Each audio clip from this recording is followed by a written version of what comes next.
Hello good evening friends, स्वागत है आप सभी का आपके अपने यूट्यूब चैनल श्री विको निवासी मैम पर। कल हमने किया था अपना एएनएम से संबंधित एक प्रैक्टिस सेट जिसमें हमने किए थे 100 क्वेश्चंस। अगर आपने कल की क्लास नहीं देखी तो जरूर देखिएगा क्योंकि आपके लिए रहने वाली ये सारी की सारी क्लासें मोस्ट इंपॉर्टेंट। आज हम करने वाले हैं आपके जो 38 चैप्टर दिए गए हैं उनमें से चैप्टर नंबर 1 की बात करने वाले। इससे संबंधित जितने भी क्वेश्चन बनेंगे और जो मोस्ट इंपॉर्टेंट इसके जो बिंदु हैं उनकी बात करेंगे। पहले हम करेंगे इससे संबंधित 20 से 22 क्वेश्चन। तो आपका पहला जो है चैप्टर वो है स्वास्थ्य के निर्धारक तत्व। आपका दिया गया सिलेबस में पहला चैप्टर क्या है, स्वास्थ्य के निर्धारक तत्व। तो इससे संबंधित आज जितने भी क्वेश्चन हैं उनकी बात करने वाले। इसके बाद में यहाँ से जो मोस्ट इंपॉर्टेंट मतलब जो टॉपिक रहने वाले थे उनसे भी बात करेंगे, कौन कौन से बिंदु यहाँ पर दिए गए हैं चैप्टर में। तो चलिए शुरू करते हैं क्लास को शुरू करने से पहले जितनी भी बहनें हैं तो एक बार इस वीडियो अपनी सभी बहनों के पास में भेज दीजिए जिन लोगों ने एएनएम 2022 के लिए अब की बार में फॉर्म को फिल कर रखा है या फिर तैयारी कर रही है एएनएम की। उनके सभी के पास में आपको इस वीडियो को पहुंचा देना है। तो आप सभी के व्हाट्सएप के ऊपर इस वीडियो को सेंड कर दीजिए। फिर चलिए शुरू करते हैं अपनी क्लास। आप अपना कॉपी और पेन अपने साथ में रखिएगा, देखिएगा कि आपके कितने क्वेश्चन सही निकल रहे हैं। तो देखते हैं, पहला क्वेश्चन है, इनमें से कौन सा घटक स्वास्थ्य का निर्धारक है। आपको बताना है नीचे दिए गए 4 ऑप्शनों में से कौन सा घटक स्वास्थ्य का निर्धारक है। पहला ऑप्शन है धर्म, दूसरा है समाज, तीसरा है दर्शन और चौथा है मानव कंकाल। तो इन चारों में से कौन सा घटक स्वास्थ्य का निर्धारक है, इस क्वेश्चन का आपको आंसर बताना है। तो आप लोग आंसर अपना सिलेक्ट कर लीजिए, फिर हमको बता रहे हैं सही आंसर क्या हो जाएगा। एक कॉपी और एक पेन अपने पास रख लीजिए और नंबर लिख लीजिए 1 2 3 22 नंबर आप लिख के बैठे क्योंकि 22 क्वेश्चन हम करने वाले हैं। और जो आपका सही निकलेगा उसके सामने सही का टिक लगा देना, जो गलत निकले उसके सामने कट मार देना। फिर देखना कि आपके 22 में से कितने क्वेश्चन सही निकल रहे हैं। तो इसका जो सही आंसर है वो हो जाएगा ऑप्शन नंबर बी। क्या हो जाएगा, इनमें से कौन सा घटक स्वास्थ्य का है, तो वो हो जाएगा समाज। कौन सा है, ऑप्शन नंबर बी सही इसका, समाज स्वास्थ्य का निर्धारक है, ऑप्शन नंबर बी। आगे देखते हैं, इनमें से कौन सा कारक स्वास्थ्य का निर्धारक नहीं है। इनमें से कौन सा कारक स्वास्थ्य का निर्धारक नहीं है। पहला ऑप्शन दिया गया है जैविकीय कारक, दूसरा है सामाजिक वातावरण, तीसरा है पोषण और चौथा ऑप्शन है अनुशासन। तो क्वेश्चन नंबर 2 का जो सही आंसर हो जाएगा वो हो जाएगा ऑप्शन नंबर डी। क्या हो जाएगा, इनमें से स्वास्थ्य का निर्धारक जो नहीं है वो हो जाएगा अनुशासन। क्या हो जाएगा, अनुशासन, ऑप्शन नंबर डी सही है। ये जो है स्वास्थ्य का निर्धारक नहीं है। क्वेश्चन नंबर 3 है, आनुवंशिकता संबंधी जानकारी के समग्र रूप को किस नाम से जाना जाता है। तो आप लोग इसका आंसर सिलेक्ट कीजिए अपना। आनुवंशिकता संबंधी जानकारी के समग्र रूप को किस नाम से जाना जाता है। पहला ऑप्शन है जीनोम, दूसरा है बायोम, तीसरा है गुणसूत्र और चौथा ऑप्शन है लिंग निर्धारण। तो इस क्वेश्चन का जो सही आंसर है वो हो जाएगा ऑप्शन नंबर ए। क्या हो जाएगा, जीनोम इसका सही आंसर हो जाएगा, ऑप्शन नंबर ए जीनोम। आगे देखते हैं, क्वेश्चन नंबर 4 है, आनुवंशिक विज्ञान की नींव किसने डाली। Option number A Gregor John Mendel, option B है हरगोविंद खुराना, ऑप्शन सी है सीवी रमन, ऑप्शन डी है लिंडसे पोर्टर। तो इन चारों में से कौन सा ऑप्शन सही हो जाएगा।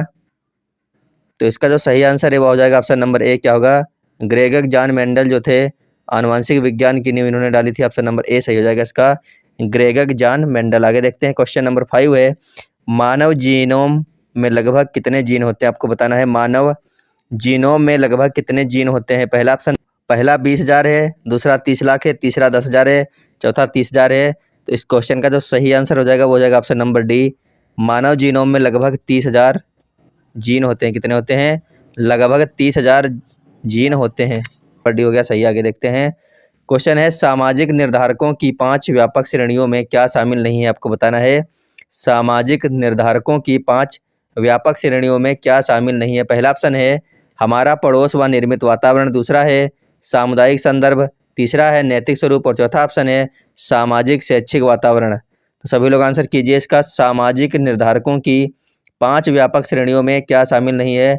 अपना आंसर आप सिलेक्ट कर लीजिए, कौन सा सही हो जाएगा आपके हिसाब से। फिर बता रहे हैं कि इनमें कौन सा सही होगा।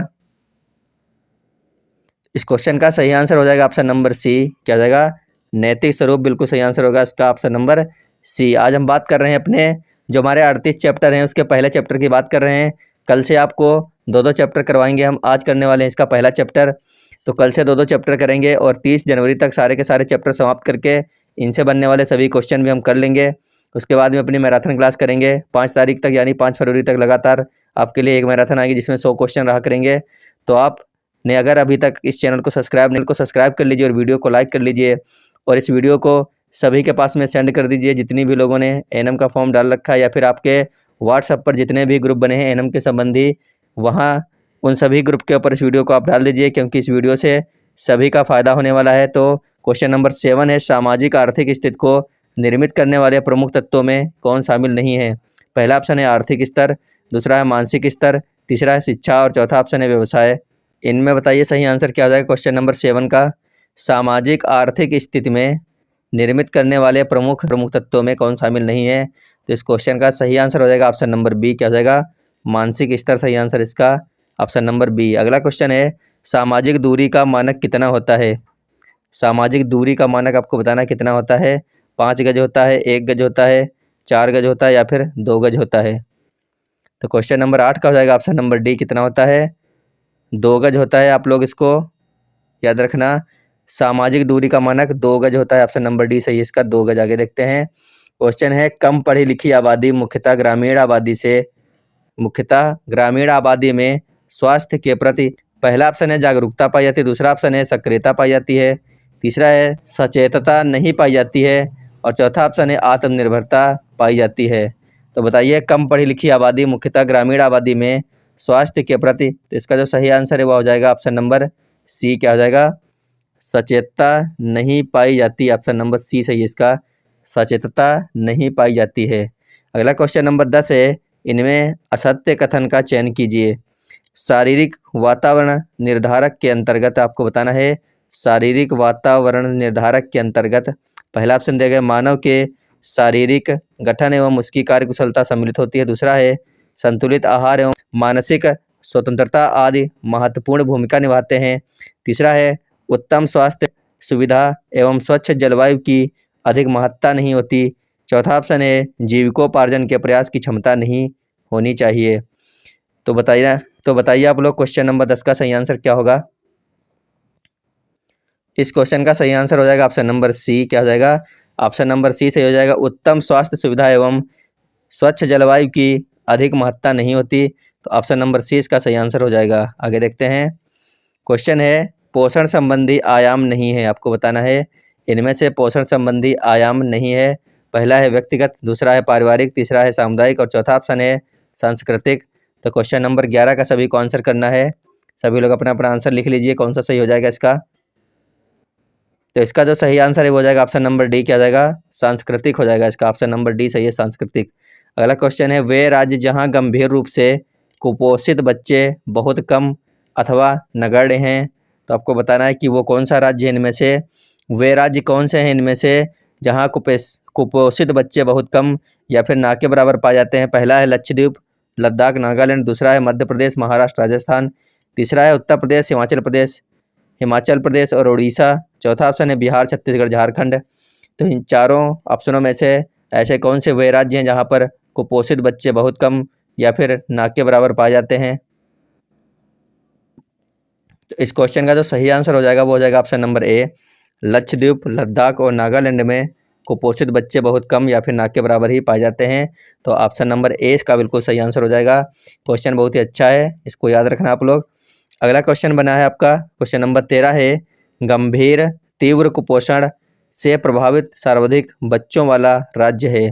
आपको बताना है गंभीर तीव्र कुपोषण से प्रभावित सर्वाधिक बच्चों वाला राज्य कौन सा है? मध्य प्रदेश होगा, उत्तर प्रदेश, राजस्थान या फिर बिहार। तो आपको बताना है इन चारों में से ऐसा कौन सा राज्य है जहां पर सबसे ज़्यादा कुपोषित बच्चे पाए जाते हैं।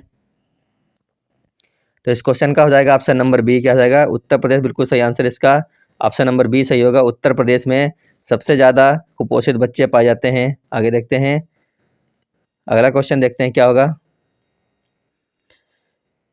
क्वेश्चन नंबर 14 है, सतत विकास लक्ष्य यानी SDG 2 जीरो हंगर के तहत किस वर्ष तक सभी प्रकार की भूख एवं कुपोषण को समाप्त करने का निर्धारित लक्ष्य निर्धारित किया गया? आपको बताना है कि SDG 2 यानी कि जीरो हंगर के तहत किस वर्ष तक सभी प्रकार की भूख एवं कुपोषण को समाप्त करने का लक्ष्य निर्धारित किया गया है? पहला ऑप्शन है 2027, दूसरा है 2023, तीसरा ऑप्शन है 2030, चौथा ऑप्शन है 2035। तो बताइए इन चारों में से कौन सा ऑप्शन सही हो जाएगा? क्वेश्चन नंबर 14 का जो सही आंसर होगा वह हो जाएगा ऑप्शन नंबर सी, क्या होगा? 2030 इसका लक्ष्य रखा गया है जीरो हंगर का, 2030 30। आगे देखते हैं। क्वेश्चन नंबर 15 है, आमतौर पर किस वर्ग के माध्यम से स्वस्थ जीवन शैली अर्जित की जाती है? तो आप लोग बताइए कि आमतौर पर किस वर्ग के माध्यम से स्वस्थ जीवन शैली अर्जित की जाती है? पहला ऑप्शन है माता पिता व सहकर्मी, दूसरा है समूह मित्र व स्कूल, तीसरा ऑप्शन है मीडिया के साथ बातचीत, चौथा ऑप्शन है ABC तीनों। तो इसका सही आंसर क्या होगा? आप लोग सेलेक्ट कीजिए अपना अपना आंसर। तो इसका जो सही आंसर हो जाएगा वो हो जाएगा ऑप्शन नंबर डी, ABC तीनों इसका सही आंसर हो जाएगा। ABC तीनों, तो ऑप्शन नंबर डी सही आंसर इसका, ABC तीनों। आगे देखते हैं। क्वेश्चन है, एक महिला स्वास्थ्यकर्ता के रूप में निम्नलिखित में से कौन से गुण व कौशल व्यवहारिक रूप से होने चाहिए जो कि व्यक्ति के स्वास्थ्य निर्धारण में सहायक हों? पहला ऑप्शन है कार्य के प्रति ईमानदार, दूसरा है सहानुभूतिपूर्ण व्यवहार, तीसरा है मानसिक व शारीरिक रूप से स्वस्थ, चौथा ऑप्शन है रोगी के प्रति सतर्कता, और पांचवा ऑप्शन दिया गया है नम्रतापूर्ण व्यवहार एवं कंप्यूटर साक्षर। तो आपको बताना है इन पांचों ऑप्शनों में से कौन सा ऑप्शन सही है। ऑप्शन देखिए, बताइए कौन सा सही होगा इनमें से। तो इस क्वेश्चन का सही आंसर जो है वो हो जाएगा ऑप्शन नंबर डी। हम बता दे रहे हैं, आप लोग काफ़ी टाइम लग जाएगा नहीं तो करने में। इस क्वेश्चन का ऑप्शन नंबर डी है। ये सारे के सारे सही हैं, पहला, दूसरा, तीसरा, चौथा और पांचवा। तो ये सभी के सभी क्या हैं, इसमें सही हो जाएंगे, सारे ऑप्शन सही हैं। आगे देखते हैं। क्वेश्चन है, नेत्रदाह, खांसी एवं छाती में जलन आदि का सही पर्यावरणीय कारक क्या है? आपको बताना है कि नेत्रदाह, खांसी एवं छाती में जलन आदि का सही पर्यावरणीय कारक क्या है? पहला ऑप्शन दिया गया ओजोन परत का क्षरण, दूसरा है ध्वनि प्रदूषण, तीसरा है जल का प्रदूषण, चौथा है मृदा का प्रदूषण। तो इन चारों में से कौन सा ऑप्शन हो जाएगा सही क्वेश्चन नंबर 17 का? इसका सही आंसर हो जाएगा ऑप्शन नंबर ए। क्या हो जाएगा? ओजोन परत का क्षरण बिल्कुल सही आंसर रहेगा इसका, ऑप्शन नंबर ए। अगर आपको अच्छी तरीके से तैयारी करनी है तो आप लोग चैनल को सब्सक्राइब कर लीजिए, और रोज़ आपको 1 से 2 चैप्टर की तैयारी करवा जाएगी। 30 जनवरी तक आपके सारे के सारे चैप्टर तैयार करवा दिए जाएंगे। उसके बाद में जब तक आपका एग्जाम नहीं होगा तब तक आपको रोज़ एक मैराथन क्लास दी जाएगी। प्रैक्टिस कीजिए, सारे के सारे सेट जितने भी आपके चैप्टर हैं 38 चैप्टरों से संबंधित हर चैप्टर से क्वेश्चन ले लेकर 2-2, 3-3 मैराथन क्लास आपको करवाई जाएगी रोज़। तो आप चैनल को सब्सक्राइब कर लीजिए, तभी आपको पता चलेगा कि वीडियो हमारी पढ़ी है या फिर नहीं पढ़ी है। तो अगला क्वेश्चन नंबर 18 है, अनिद्रा, रक्तचाप में वृद्धि तथा तंत्रिका संबंधी रोग का सही पर्यावरणीय कारक कौन सा है? पहला ऑप्शन है ओजोन परत का क्षरण, दूसरा ऑप्शन है ध्वनि प्रदूषण, तीसरा है ग्रीन हाउस का प्रभाव, चौथा ऑप्शन है वैश्विक ताप। तो क्वेश्चन नंबर 18 का आपको बताना है सही आंसर क्या होगा। सभी लोग बताइए, अनिद्रा, रक्तचाप में वृद्धि तथा तंत्रिका संबंधी रोग का सही पर्यावरणीय कारक कौन सा है? तो इसका जो सही आंसर है वो हो जाएगा ऑप्शन नंबर बी। क्या हो जाएगा? ध्वनि प्रदूषण सही ऑप्शन है इसका, ऑप्शन नंबर बी। अगला क्वेश्चन है, प्रदूषित वातावरण में किस आकार के कणिका तत्व मानव के श्वसन तंत्र में सीधे सीधे प्रवेश कर जाते हैं? आपको बताना है कि प्रदूषित वातावरण में किस आकार के कणिका तत्व मानव के श्वसन तंत्र में सीधे सीधे प्रवेश कर जाते हैं? पहला है 20 माइक्रोन, दूसरा है 30 माइक्रोन से कम, तीसरा ऑप्शन है 10 माइक्रोन से कम, चौथा है 25 माइक्रोन। तो सभी को आंसर करना है। क्वेश्चन नंबर 19 का क्या हो जाएगा सही आंसर? इसका ऑप्शन नंबर सी सही है, 10 माइक्रोन से कम। क्या हो जाएगा? 10 माइक्रोन से कम, ऑप्शन नंबर सी अगर आपने किया था तो आपका सही हो गया होगा, ऑप्शन नंबर सी सही था। इसका आगे है क्वेश्चन नंबर 20 है, दुर्लभ बीमारियों के इलाज हेतु वित्तीय धनराशि का प्रस्ताव किस योजना के तहत किया जाता है? दुर्लभ बीमारियों के इलाज हेतु वित्तीय धनराशि का प्रस्ताव किस योजना के तहत किया जाता है? ऑप्शन 1 है राष्ट्रीय आरोग्य निधि योजना, ऑप्शन 2 है आयुष्मान भारत योजना, ऑप्शन सी है राष्ट्रीय हेल्थ कार्ड योजना, और ऑप्शन डी है राष्ट्रीय स्वास्थ्य बीमा योजना। तो बताइए इन चारों में से कौन सा ऑप्शन सही होगा क्वेश्चन नंबर 20 का? सभी लोग आंसर कीजिए अपना अपना। इसका जो ऑप्शन नंबर ए है बिल्कुल सही हो जाएगा। क्या हो जाएगा? राष्ट्रीय आरोग्य निधि योजना, ऑप्शन नंबर ए सही है इसका। अगर आपने सेलेक्ट किया होगा ए तो आपका सही हो गया होगा। आगे क्वेश्चन है, वायु प्रदूषण को कम करने के लिए कोयले व जीवाश्म ईंधन के प्रयोग को खत्म करने के लिए नवंबर 2021 में संपन्न पर्यावरण सम्मेलन यानी कि COP26 कहाँ आयोजित किया गया?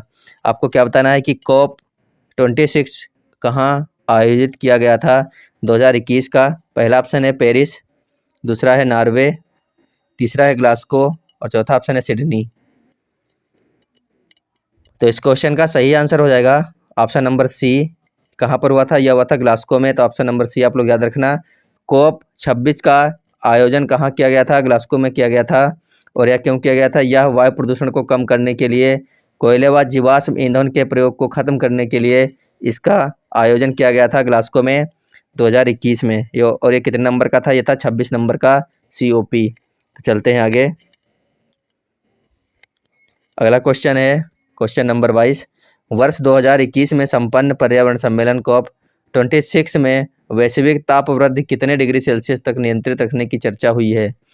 ये जो COP हुआ था आपका 26 नंबर का, अब ये पूछ रहा है कि इस COP में यानी कि COP26 यानी कि 26 में वैश्विक तापमान वृद्धि कितने डिग्री सेल्सियस तक नियंत्रित रखने की चर्चा की गई थी?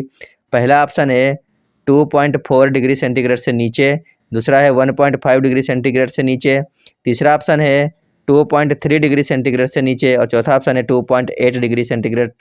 तो बताइए आप इनमें से कौन सा ऑप्शन सही होगा?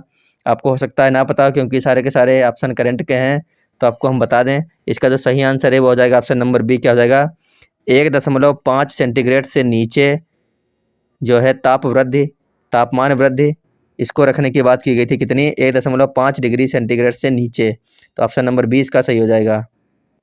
तो ये थे आपके चैप्टर नंबर 1 के क्वेश्चंस। तो इसकी आंसर की चाहिए, उत्तरमाला चाहिए, तो आप हमारे टेलीग्राम का जो ग्रुप है CDP क्वीन हिमांशी मैम, उसको ज्वाइन कर लीजिए। क्या नाम है?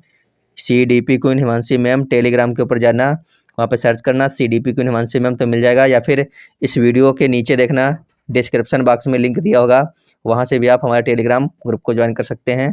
क्योंकि अगर आपको PDF चाहिए तो इस वीडियो को हर बहन के पास में आपको भेजना है, क्योंकि ज़्यादा व्यू आएंगे तभी वीडियो अच्छी बन सकती है। जितने ज़्यादा व्यू आएंगे उतना हमें प्रोत्साहन मिलेगा आपको वीडियो बनाने के लिए, उतने अच्छे अच्छे क्वेश्चन हम आपके लिए लेकर आएंगे और आपको एक से एक बेहतरीन कंटेंट निकाल के देंगे हम।